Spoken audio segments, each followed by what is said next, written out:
Hi everyone, it's Charlie Webster here. Thanks so much for joining My Sporting Mind. I hope you're enjoying the series so far as I chat to sports stars about their mindset and mental health.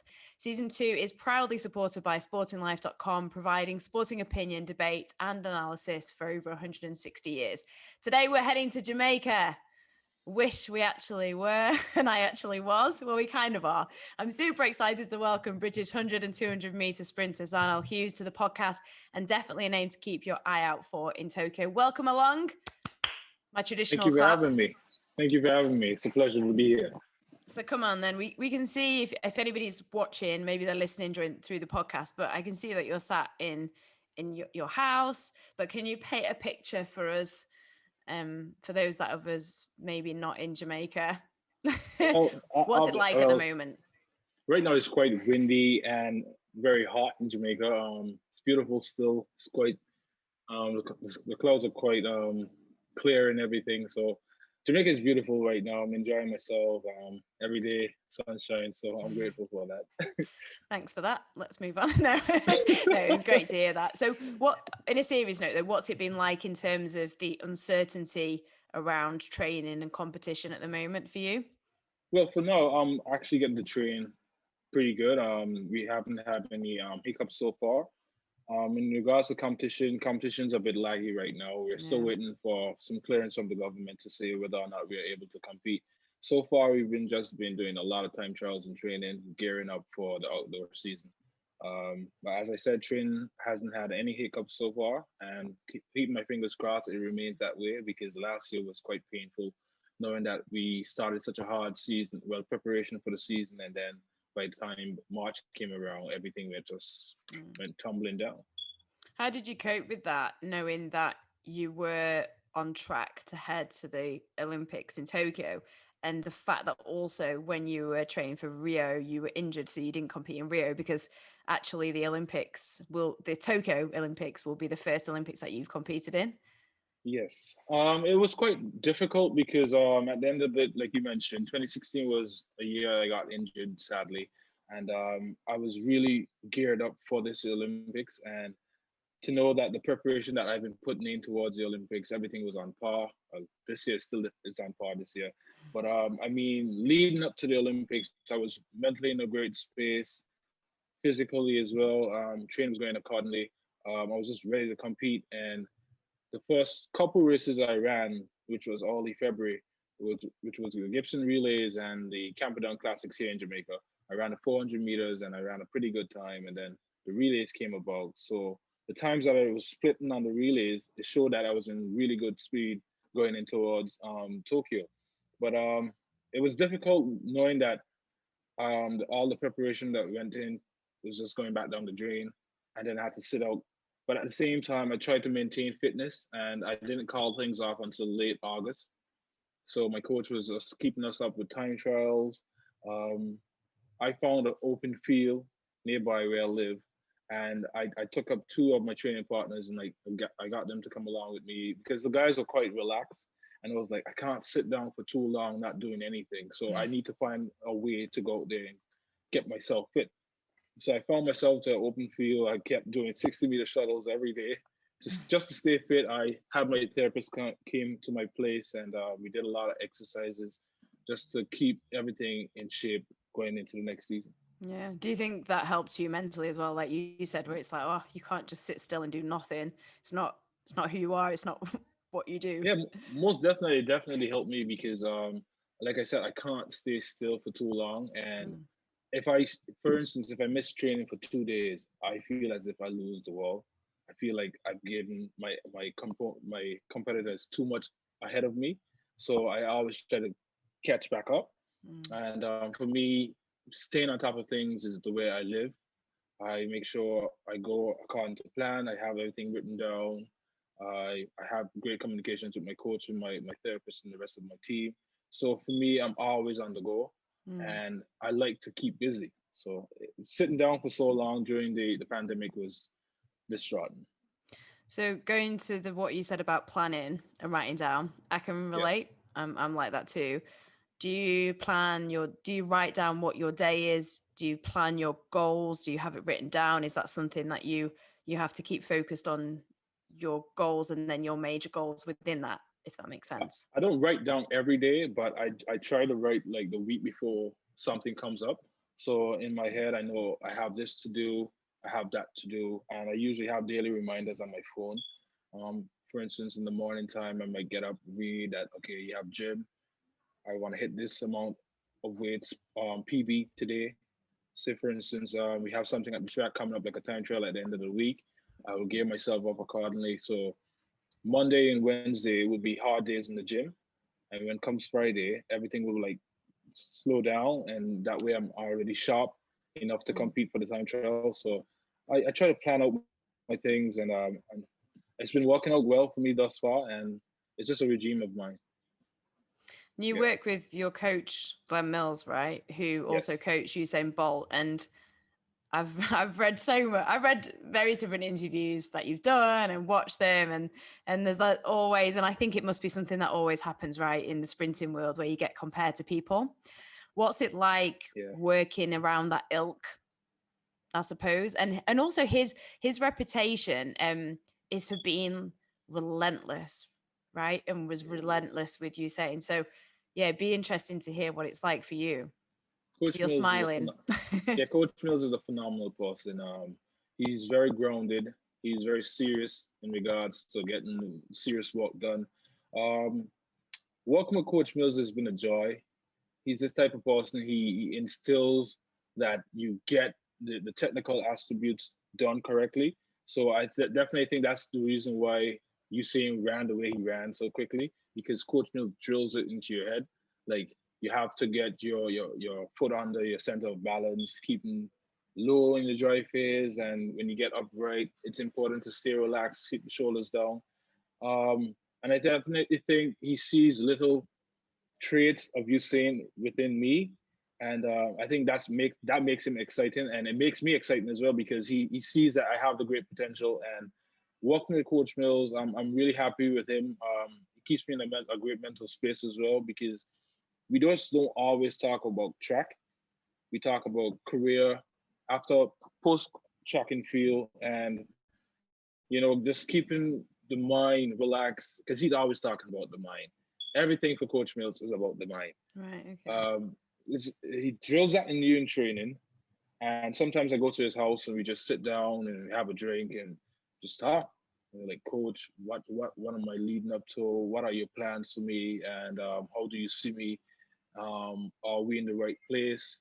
On what times do you wish for me to achieve, and stuff like that. So I definitely think working with Coach Mills is a blessing for me, because he's got Olympic gold medals and world champions, world records, and everything you can name it. Coach Mills is just a phenomenal person, just to top it off.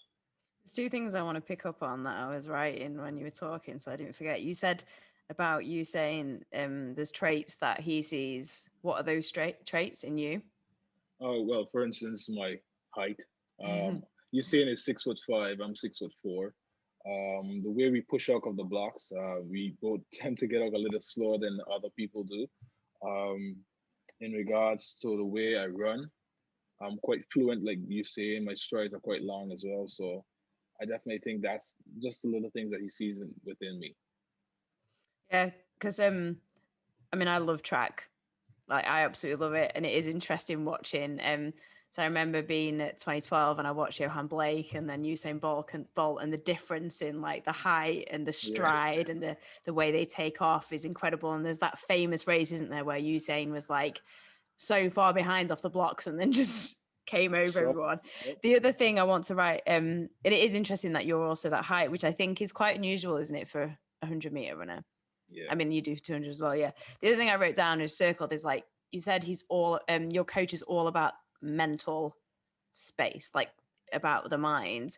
I wonder Okay. if you could expand a bit more on that, how important it is for you to be in that right frame of mind, whatever that means in competition, but also in training in this period now.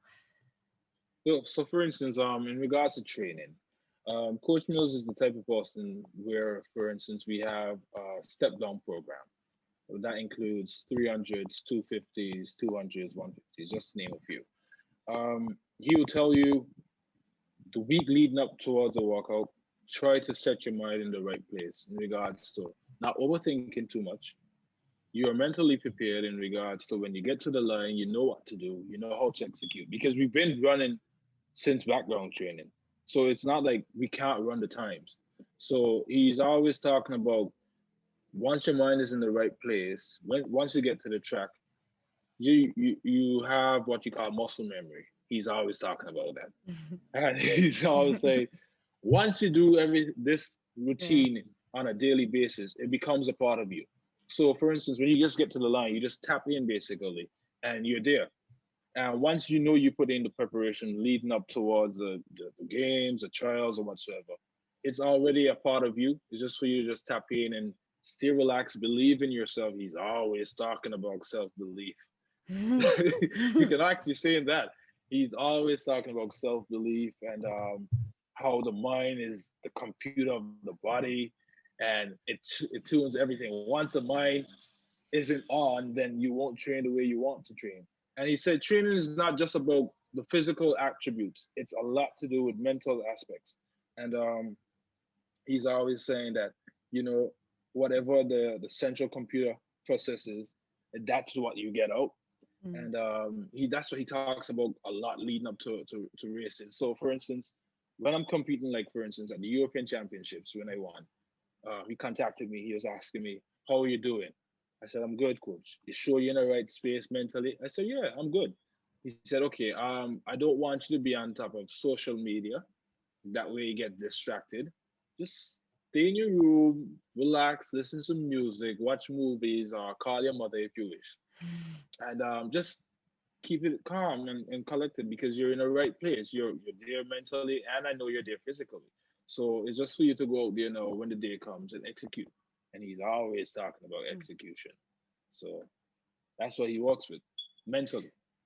So, in terms of self belief, which I Yeah, think is incredibly important in anybody's life, yeah. and the key to be able to kind of reach in your potential or feeling good about yourself.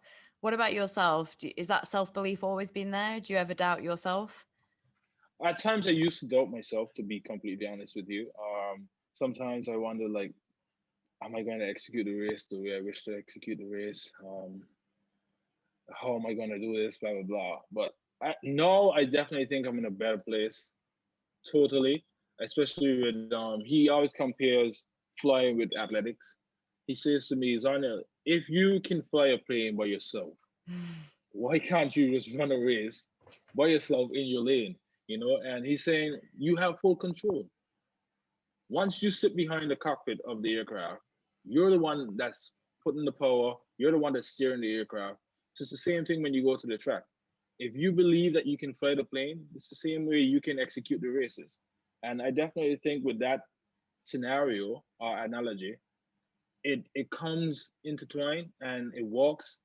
And now I'm more tuned, I'm more relaxed, and I'm just wanting to compete, Mm. especially with the break that we've had during the pandemic. I just want to go out there and compete.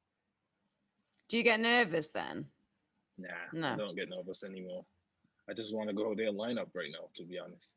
because you seem like quite laid back, and any interviews you've been described before in interviews as like laid back and stuff like that. But I just wondered if you must get some kind of nerves or adrenaline or Well, according to you saying did say competition is the easy part.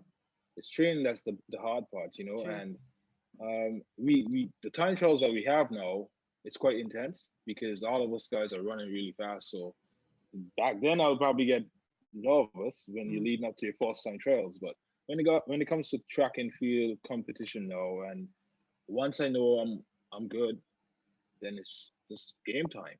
Mm. And yes, it's normal to feel a little bit of adrenaline and your heart's racing a little bit, but at the same time, you want to control your mind in regards to you are mentally prepared for this outcome.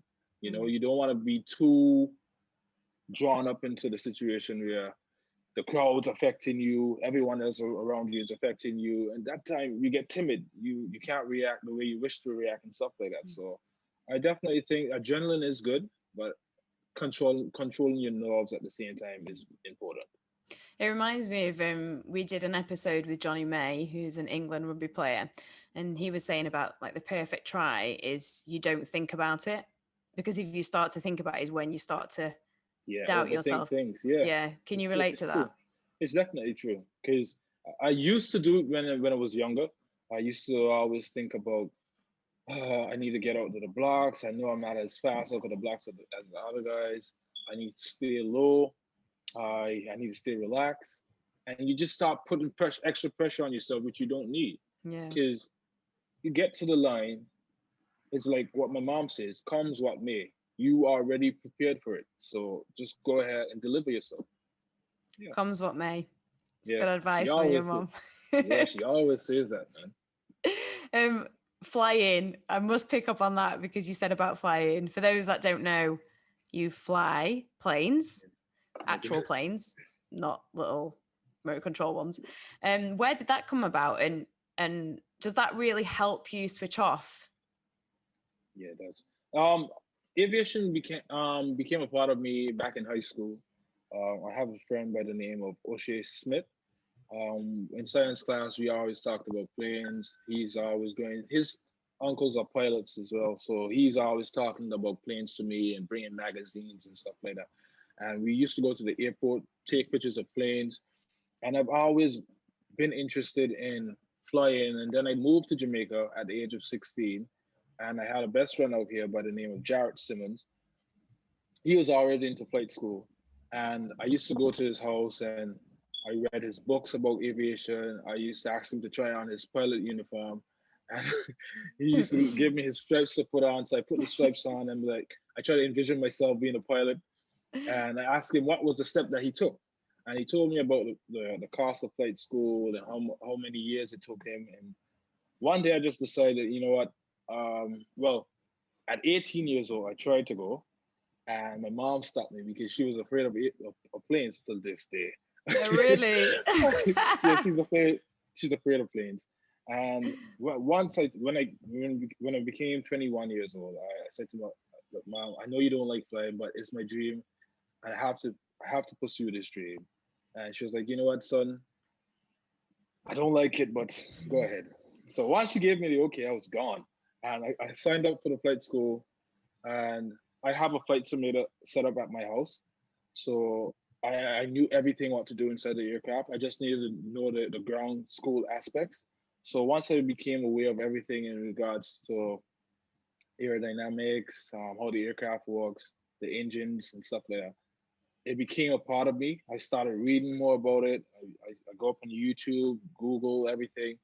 And when I started flying, the instructor said to me, "Are you sure you're not a pilot?" I said, "No, I'm not." He said, "Are you lying to me?" I said, "No, I'm not lying." He said, "Because the way you're flying the aircraft, I've never flown with a student pilot that knows how to control the aircraft the way you do." And he was like, this is gonna become boring to me." I said, "Why you said that?" This is the conversation we were having in the air. I said, "Why you said that?" He said, "Because you already know how to fly. I don't need to teach you anything. The way the aircraft is being handled, I can basically text on my phone because I'm so comfortable with you flying." And in no time, I got my private license. He was like, "It's not gonna take you long because you're so far ahead." And flying to me is such a getaway in regards to when you're on the ground. It's like a total escape mentally as well because when you look down on the scenery, you're seeing the cars moving and you're talking to different pilots on the frequency, just channeling yourself throughout the airways. It's just an amazing feeling, and knowing that you have full control of a flying bird. Mm. I can see a lot of synergies between athletics and between racing and being up in the sky like that. Yeah. And that I can imagine that escapism. What made you, would you ever think about like being a pilot, or was it always athletics? You know, when you It's were always saying to your mom, I want to fly, what was the point that made you want to compete and have this as a profession? I've been doing track since I was young. I started tracks at the age of 10 years old. And ever since then, I noticed I was really quick.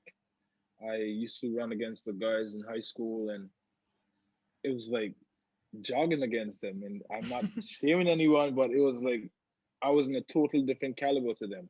And when I moved to Jamaica and I started competing in Jamaica, and I noticed like I am really fast and running super times like 10, 1, 2 at the age of 18 years old, and then being ranked in the top rankings in the world, I noticed like you have great potential and I want to pursue this and become more serious about it. And at the age of 19, that's when I decided I'll go pro.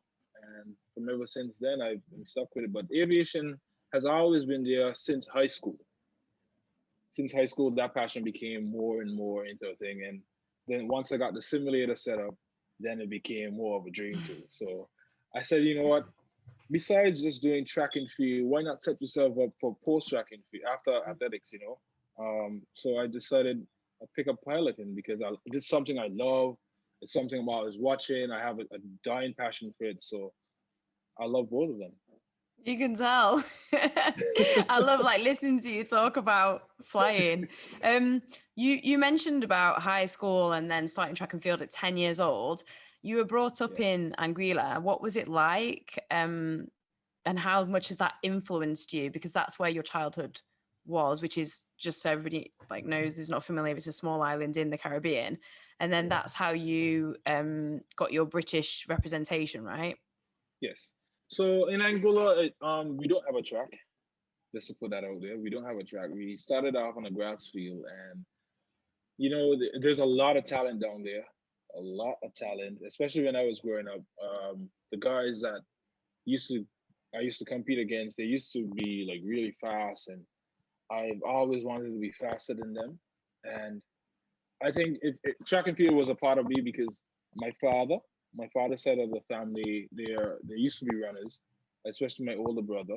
But it's just that because track and field isn't a big thing back home, and that we don't have a stadium, a lot of students once they get to high school, they fade out from track and Yeah. field. So I wanted to see how much faster I can become, and I used to race my father on the beach. And every time we go to this, anytime we go swimming, he'll always want to compete against me on the beach and be like, "Come, let's race, man." So racing with him and other athletes back home, it's has always been exciting. And then my very first time competing for Angola at 10 years old, I got 7 gold medals, and from ever since then, I became much faster. I wanted to see how much faster I can become at a young age because I was running against guys throughout the Caribbean and I was beating them. And after Shar made the switch from Angola to join Team GB, because like I said, Angola doesn't have an Olympic committee as Yeah. well, and then things are not going to work out for you once you remain there. I was like, I need to pursue my dream, and my only way out is to run for England. And I was happy with the decision. And once I joined Team GB in 2015, it was just a joy. And the very first time I remember putting on the tracksuit, and the first time actually when I competed there at the trials, I mean, I was unknown by anyone, and it was quite scary at the same time because here you are showing up at trials that you never showed up at before, and no one knows you. And I was a bit nervous, but after I won the championships, and then I moved on to Lausanne. That's when I first competed for England, and I won Diamond League at 19 years old. It was surreal, and knowing that I'm now competing for England, and then I went to London to compete at the London Diamond League. And once I got there, everybody knew me this time, Mm. and then the stadium erupted when my name was called, and that gave me energy. The race went off. I came first place, ran 20.05 into a negative 1.4 win, and the crowd went bizarre. And that made me excited. And then when I got to Beijing and I got the uniform and everything, it felt like as if I put on a superhero suit because now I'm competing for England and I'm happy, I'm in a great space, and everything was going well. And I was running pretty fast at that age. I was going to ask you, what was it like when you first ran on a track for the first time? Because you said that there was no track in Anguilla and you ran on a field or on the beach with your dad. Well, the very first time I ran on the track was in St. Martin, which is the nearby island to Anguilla. This was like 10 years old, and I ran barefooted. I didn't have spikes back then. And I ran the 50 meters, if I can remember. I ran the 50 meters and I ran a really good time, and it felt different. It was bouncy. There wasn't any ditches. I didn't have any shin splints.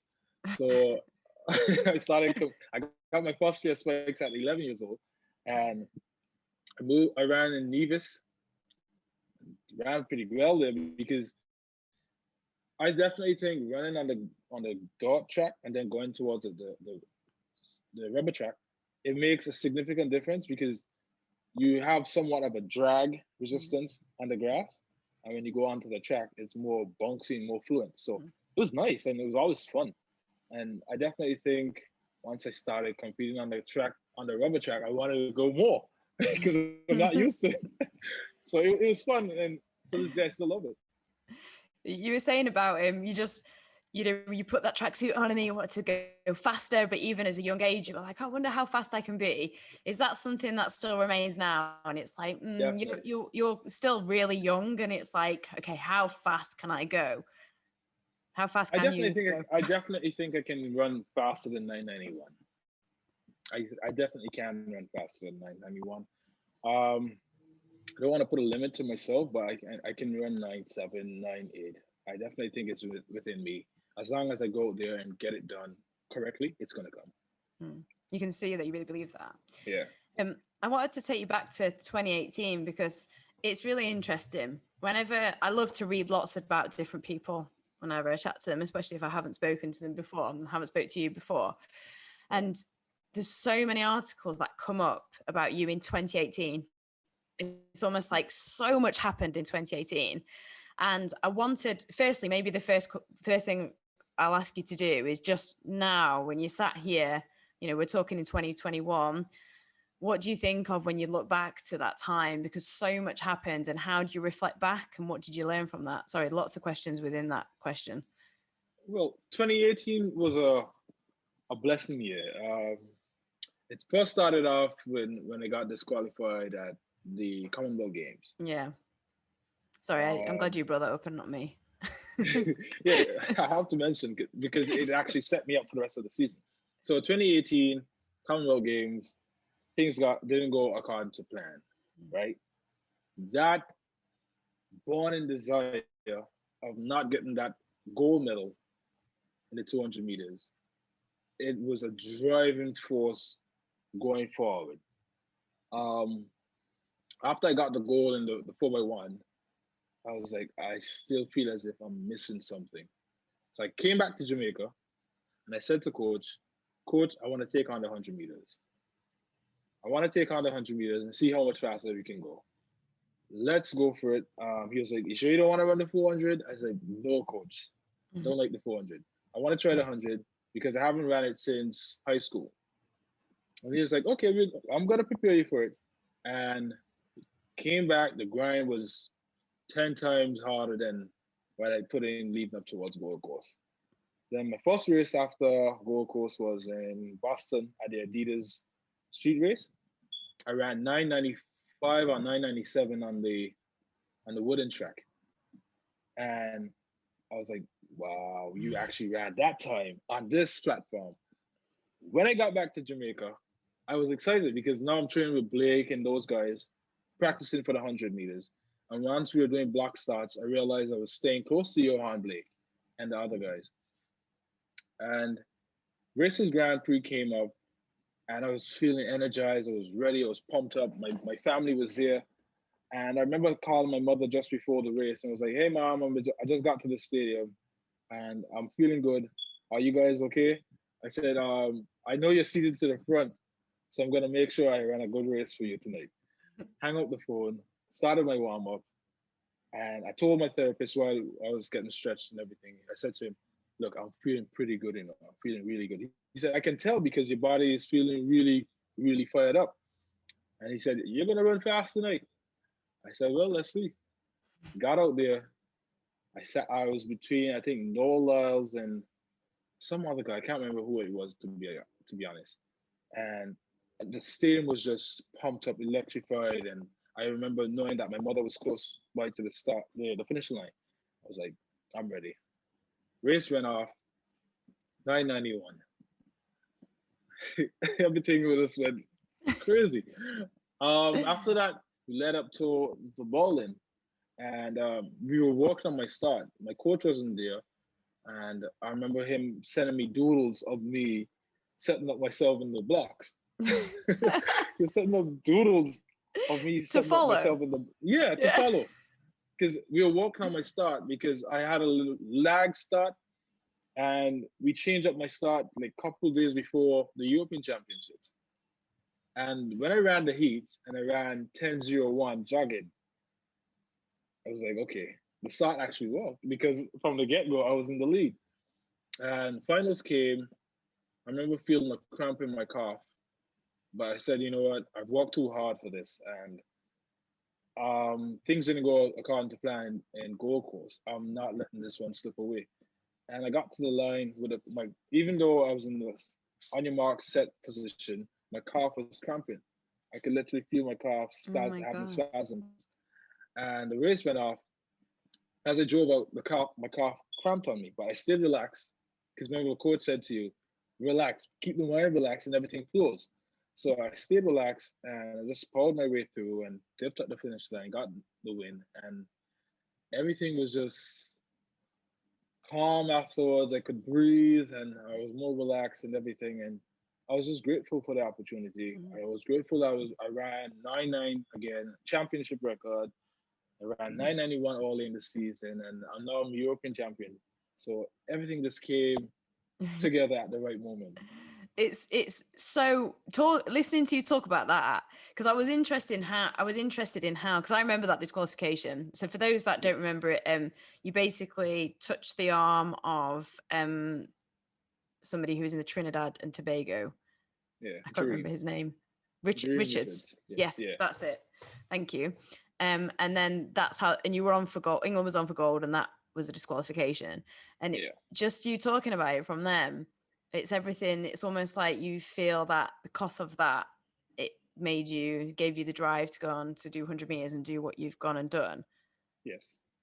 And what, in that moment, did you, you kind of said it as in, oh, I came back and I was like, right, I'm going to do 100 meters. And yeah, but was there a moment where you beat yourself up about that initially? I, yeah, to be honest, the night when I got disqualified, I went back to the dorm and it was devastating. I remember Adam Jamili, Andrew Pazzi, Harry Akins-Ariti. Those guys were my roommates, and Yeah. they all gave me a pat on the back and was trying to encourage me to stay calm and not to beat up myself. But at the same time, I worked hard for it, and then to be disqualified, I had to get myself in the mental space again because the next morning was a relays heat, and I stayed up the entire night. I stayed up the entire night, just thinking about how did this happen, and you know, I just tried to get myself prepared again for the next day. The next day I got to the track, I was quite tired, to be honest. I'm not surprised if you But stayed up all night. But how could you have my slept anyway if that was going on in your head, you know? exactly. So I remember my therapist at the time. He was like, just try to forget about last night. It's a new day. You don't want to go out there with that bad energy, and you mess things up in the relay. And I was like, I won't let it happen. I'm gonna get a goal. I have to get something from the Gold Coast to go back home with. And I told the guys, look, just go out there, execute the race, and get the baton around, and we'll be okay. Ran the heats, we got a good time. Came back for the finals, and I was pumped up. I said to them, look, we're gonna go home with a gold medal today, regardless of anything. We're getting it. And I told Ruben, he was the starter. I said, Ruben, I'm gonna get up hard. Just get me the baton, and I'll do my part. I did my part. When I handed it over to Kilty, I realized we were in the lead, and Kilty just flew off the bend. Harry just needed to finish it, and Harry took the baton straight home.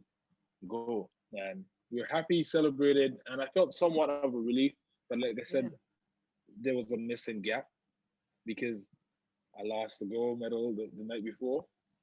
But from there, like I said, that was my driving force the Mm. rest of the season. And also that year, again, you can tell me if you don't want to talk about it. It's Yeah, just I sure. feel if I don't ask you about it, I'd be doing it you a disservice because especially what we could maybe learn from you in terms of mental health or trauma, because I know that same year, you had a really scary incident where you were in, I'm going to say, in the training car park in Jamaica where somebody held a gun to you, which obviously I don't want you to talk about if it's going to bring anything up.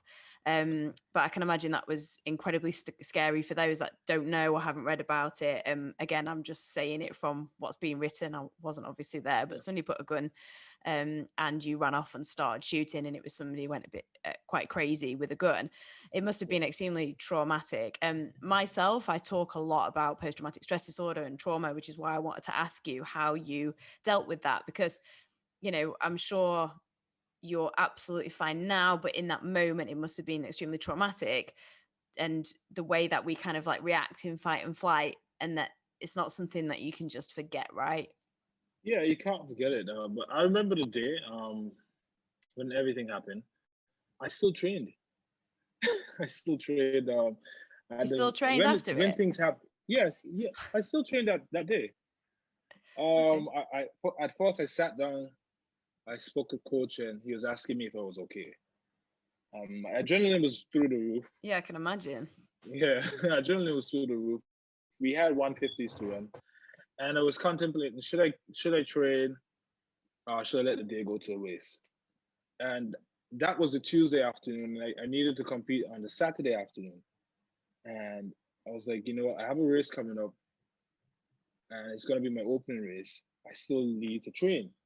I ran a day. I still trained. I did 150s. I ran super fast because, like I said, my adrenaline was through the roof. Yeah. But when things calmed down now, later in the evening, um, I was a bit paranoid. Like every time I close my eyes, I can see what happened, and I just try to block it. I try to suppress the entire week.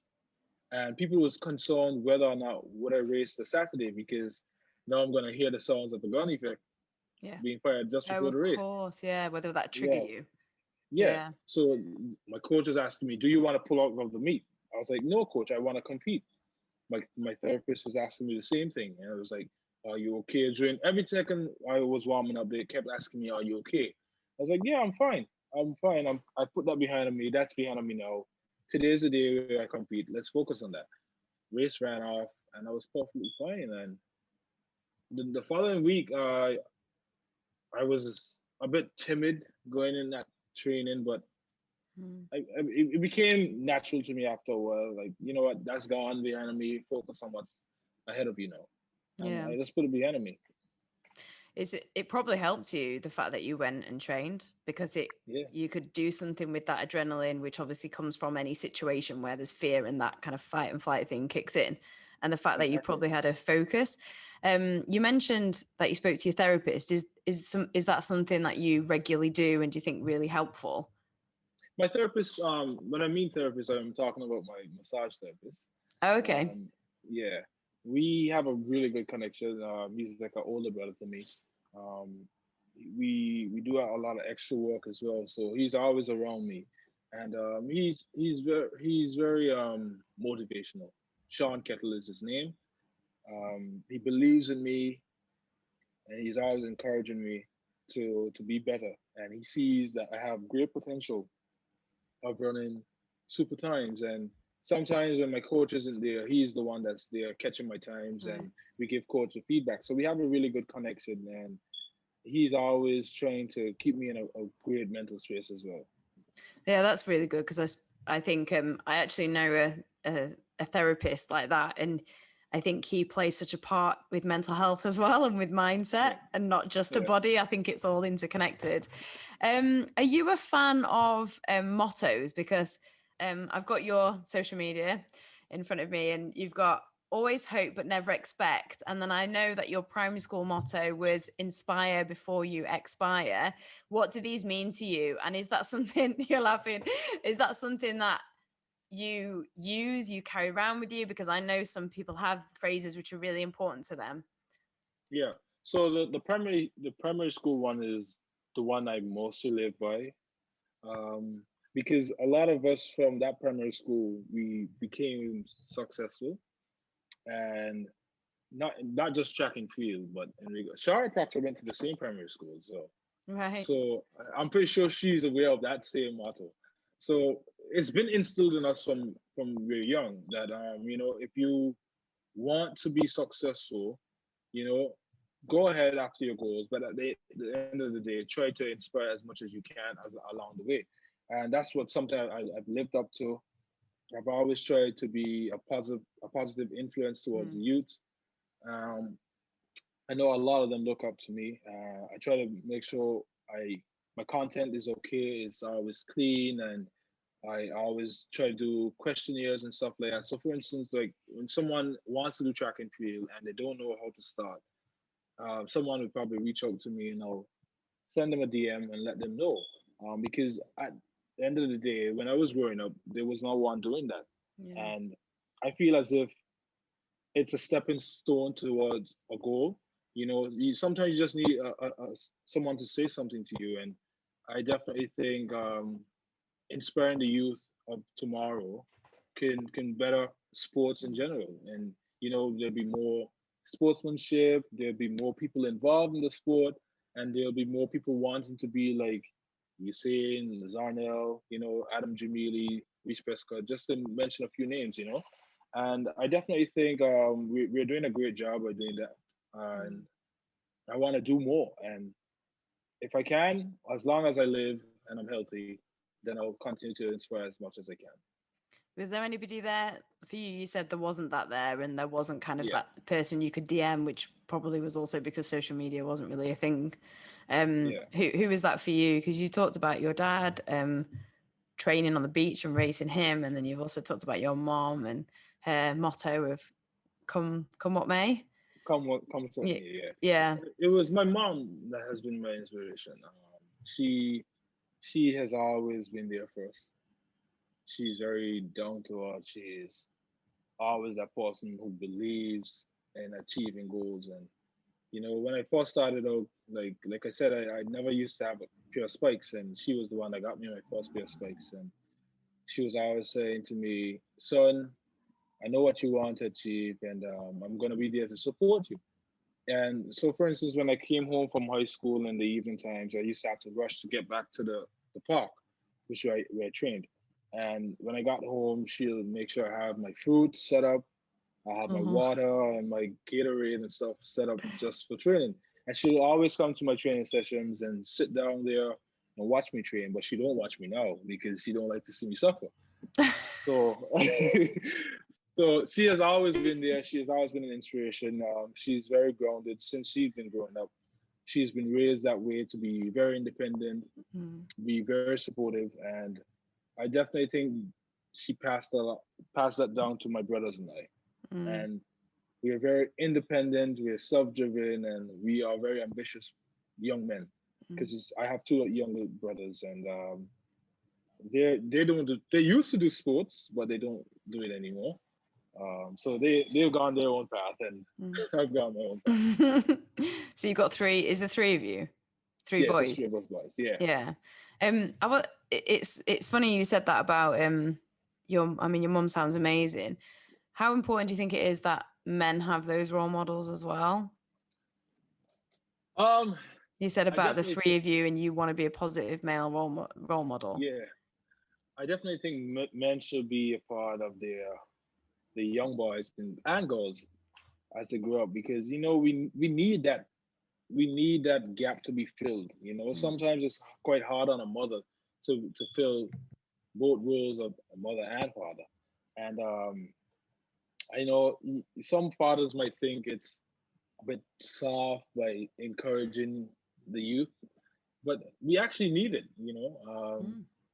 It's quite hard on the mother at times, because if you take into consideration the whole process that a mother has to go through, she carries us from birth, the pain that she goes through, and raising us up, making sure you go to school, getting all the essentials, and still have to play another role of being a father by supporting you because to me, I think a father plays a more of a mental aspect than the mother, because the mother is more of an emotional side. Yes, she shows love and affection, but at the same time, you need grounded, how should I put it? Guidance to, like, life is set up this way. It's gonna be hard at times. It's not always about bed of roses and stuff like that. So I definitely think fatherhood is very important in regards to sports, because sometimes like women think more of the emotional side in regards to, for instance, when I have to compete, my mom tries not to say too much because she's afraid that she might say something too much that might throw me off. So my father would come in and be like, "Son, look here, just go there and race. You're you're gonna be Just do fine. it. Just do it. Just go ahead. You're prepared. I'm gonna be tuned into the TV. I'm gonna be there watching you, and I know at the end of the day, I'm gonna be proud of you. And that helps. Hmm. Sometimes my mother, to be honest, to this day, my mother doesn't watch my races live. She Really? prefers to watch. She prefers to watch the replay because she's too nervous.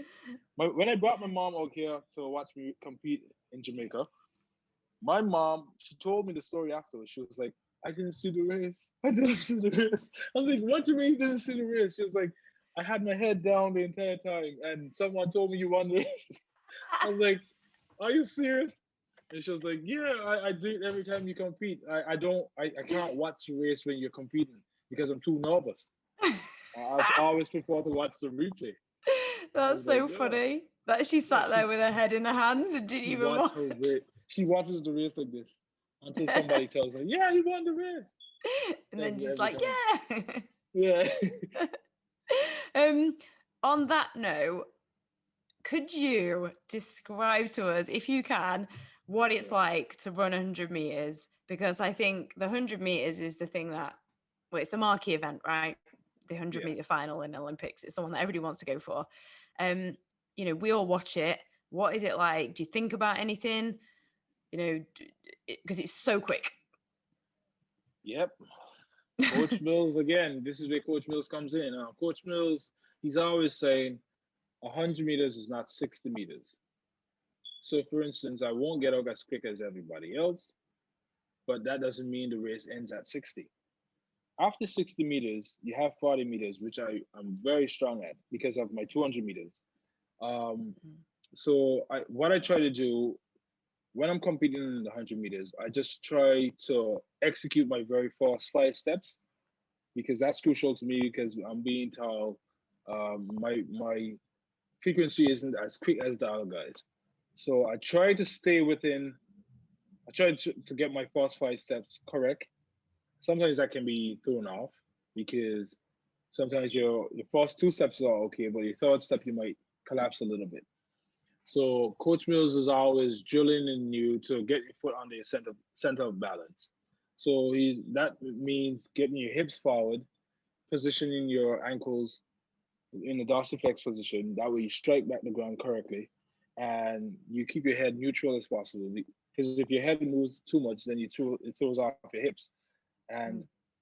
he's always like talking about swinging your arms at 90 degrees to get the full power and getting that power line. Because once the power line's okay, executed correctly, everything falls into play. And once you get to 30 meters, you gradually come up with your dry phase. It's like he's always complaining to aviation as well. He said when the pilot powers up the aircraft, he doesn't pull back the yoke instantly. You have Mm. to wait until the Gradual. aircraft builds up. Yeah. Yeah. So you have to build up and then you rotate. Rotate means take off. It's the same thing as when you're running. You gradually build up and you patiently comes out your dry phase. That way you get a smooth transition and things will go according to plan. You get upright, stay relaxed, shoulders down, head is neutral, knees lifting at 90 degrees, and you just go towards the finish line. But the 100 meters, you can't make any errors. And that's the thing about it. Mm. Everything has to be very precise. And that's the way we're training. He tried to break things down like every Thursday or Friday, we probably do it. So, for instance, like today, we probably might walk on the first 10 meters of the race. And then Friday, we'll walk on the transition and the top end part of the race. So, those are the things that we try to tweak on. Yeah, it's the fact that it's all broken down, Yeah. into bits to then make a whole. So what would advice would you because I feel like I'm sat in the pitch dark now. Can you see? um Yeah, I can still see. and the fact that you got to go training. What advice would you give to young athletes? Because you mentioned a bit earlier about wanting to be that inspiration. Yeah. Well, for me, I will always tell them, at times things might not always go your way in regards. So you might just start out track and field, you do your first race and you lose. I lost many times, and use that as a lesson. I Mm, don't, for instance, me losing a race is a lesson. It only makes you better. It only makes you more hungry to be successful. mm, And what I'll tell you is to stay driven. And once you have that self belief that you can become the person that you wish to become, stay grinded, stay patient because patience is very important. It's something that I've always tried to tell myself. And believe in regards to God. Um, Sometimes you want things to be done your timing. You know what I mean. You want I things to know be what you done mean. so I'm instantly. exactly like that. Yeah, you want things to be done right away, Yeah. but sometimes it just doesn't work that way. No. God has plans for you that in your time things will come Mm, manifest for you. And to me, I'll tell you, stay inspired, stay grounded, have patience, and have mm. that self belief that one day your day will come. I really like that you brought up patience. I don't think it's talked about enough. It's something that I definitely had to learn a lot about, Yeah. because I'm very of that personality, and I think Okay. it's something that has really helped me to understand patience. So thank you for bringing it up. Final question for No you problem. then. What Yeah. advice would you give to anybody that's struggling a little bit at the moment, In and things that regards to the maybe have whole helped you? pandemic and everything. Yeah, just in life, like that's maybe finding things tough at the moment, things that have helped you mentally. And we've talked a lot about your relationship with your coach and mindset, but just anything that's really helped you um at Well, all, I suppose. what I do right now during this pandemic, besides training, I find other things to do in regards to, yes, I love aviation. So I'm always on my simulator. I try to better myself in regards to making communications easier, understand how aircrafts work. And so what I'll tell you during this time, try not to dwell too much on the whole situation. Yes, the whole world is facing a pandemic. There's nothing that we can really do about it. Mm, At the end of the day, it's like you're stuck in a dark tunnel, but just know that you won't be in the dark tunnel forever. At some point you will see the light. And I'll tell you, just be patient and try to try to be around people that has that positive energy. mm, Try not to dwell too much on the negative. For instance, again, the news can be mhm. uh, Yeah. so tiring, man. That if you constantly read the news about the pandemic, and everything that's happening around the world, it makes you feel stressed out. It Yeah. draws you down, and try to be around people who will uplift you, give you that energy that you need. Try to play like a game or read a book. Um, do things that makes you happy. For instance, during the pandemic, I started baking more. Did you? I started baking more with my girlfriend. We do lots of cakes and stuff like that. That's when I went off season. I was gonna Let me say, just were put you that out allowed to there. eat them? Yeah, yeah. This was during off season. We did a lot more baking, a lot more cooking and stuff like that. So it makes you enjoy something that you don't usually do, Yeah. Yeah. and it takes away all the stress that's going on. So try not to get caught up in everything. Yeah. Just let low at times because I'm quite chilled. That's just how I've been. I've always been chilled, laid back, and I'm always trying to be positive. Mm. I like scented candles as well, so I am always burning my scented candles and having a vibe, listening to music, and play games. I think Yeah, that's a really, yeah. Sorry, go on. that's the way I That's, cope. That's the way I cope with it, and yeah. so far it's been okay. Yeah, I think that's really good because you obviously give a lot of, I don't know, care to yourself and time, Yeah, I think, which is important, whether you it's, definitely need yeah, time for yourself. yeah, Because some people get so caught up in the wall that I need to do this, I need to do yeah, that, and then at the end of the day, you're not happy because you're always chasing after something. What about yourself? yeah, yeah. Yeah, Yes. you need time. You need time for yourself. I'm like, yes, So yes. and Just because the I think little that's times, really, I was just yeah, gonna the say, little just because times I that think you, that's really important. yeah, the little times that you spend with yourself and get to understand who you are, Mm. what makes you happy, you become so peaceful. Yeah, Yeah, yeah, I really agree. And I think that chasing that thing all the time, which ultimately, whenever you chase it, you might get it, and then you've got to chase the next thing, and then you're never exactly. happy It's anyway. always it's Yeah. on the go. Thank you so much. It's been amazing talking to you, Zharnel. Thank you, thank you, thank you. And I wish you so much luck in training. Fingers crossed for the Olympics. And I can't wait to watch you and go and smash all those records as well. Thank you very much. It's been a pleasure having this conversation with you. Thank you. Maybe get to Jamaica sometime. Hopefully. Hopefully. Don't forget to subscribe and check out our other episodes as well, including with Morgan Lake, Tom Bosworth, and loads more. Remember to visit sportinglife.com ahead of the rest when it comes to unbiased opinion and sports analysis. And there is help if you're really struggling. Charities such as mine, the Samaritans, and Sport in Mind are just a phone call or email away. And people do want to help and do understand. You can also text shout to 85258 if you don't want to talk on the phone. And remember self-care and taking time for yourself. Important. Take care, and we'll speak again very soon. Thank you very much. Take care. Thank you.